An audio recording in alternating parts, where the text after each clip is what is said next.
¿Qué me dices? Dele. Bueno, ya vamos a grabar el último video de la tarde de este precioso día muy lindo que Dios nos regaló.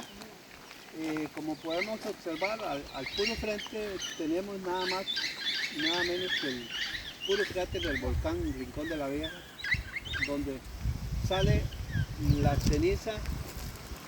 A la distancia observamos un motorizado que viene ahí.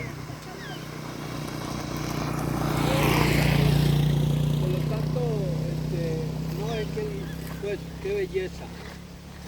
Como podemos ver, Eric, hagámonos hacia adelante para que enfoquemos el río precioso que tenemos acá en La Palma.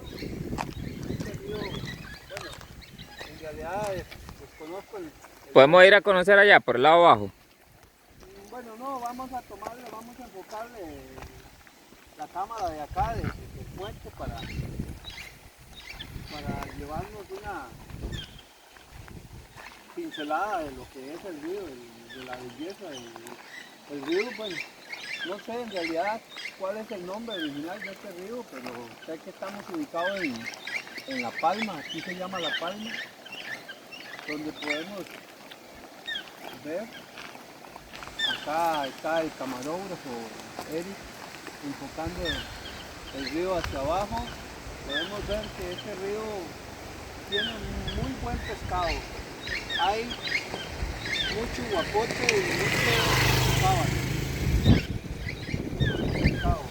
Solo que cuando bajan esas superficies grandes, pues